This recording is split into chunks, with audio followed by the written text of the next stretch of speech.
Good evening. My name is Chef. No, I'm joking. I don't know what I said. Right. Yes, it's Jackson, aka Dr. J. You know, Dr. J.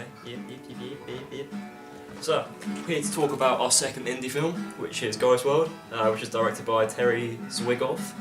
And it stars Scarlett Johansson in it, which is quite interesting considering it's an indie film and it's sort of like the kick-off of her career before she becomes really famous. It's also got Thora Birch in it as well, who plays the second main protagonist. The film was made for $7 million, which is quite a lot more than what the first indie film I watched was, called Ghost World. Called 13, which was made for $2 million. The box office for Ghost World only was $8.7 million, so they only made $1.7 million on it. The film's a comedy, which, to be honest, I didn't really find it that funny, so I didn't really understand what's happening half the time. But the main plot is, it's two best friends called Enid and Rebecca. They face the summer after their high school graduation. The girls are sort of social outcasts, so they're like not very popular with all the main groups, and they're just sort of, it's just them two. But Rebecca's more popular with boys than Enid because Rebecca's like more attractive. They find this ad in, I think it's a paper or a shop or something, which is from a lonely middle-aged man called Seymour. He asks a woman he met recently to contact him, and Ed makes a prank call to Seymour, pretending to be the woman inviting him to meet her at dinner.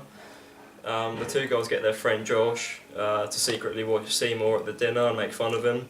Enid soon begins to feel sympathy for Seymour as she sees he's sort of like he's quite lonely, he doesn't have many friends, he's socially outcasted, so she can relate to him. And then them two become friends. That's about it really. Become friends, they start sort of talking, and then they keep finding this old guy, which is a bit weird. He's waiting for a bus at this stop, but the bus never turns up, but he says it does, so that could be like an indication of ghosts or something, as the film is called Ghost World. The cinematography of the film was by Afonso Beato. That's a pretty solid name. And the shots in the film are they're quite just standard shots. There's nothing really going on which catches your eye. The quality of the film's quite good because it had a very high budget compared to other indie films.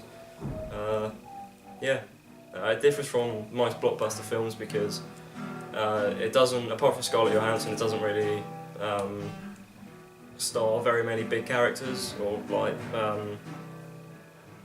Hollywood actors. It was sort of like a low budget production made by not a big company like 20th Century Fox or Universal. It's not made by any of those companies, it's made by a small independent company that just makes short films. My opinion on the film is it was quite good. It wasn't very amazing, but it was good for what it was. Yeah.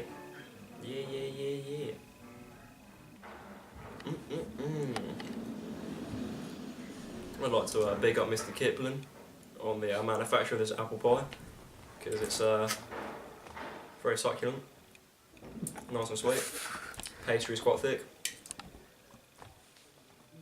That, my friend, is a good apple pie.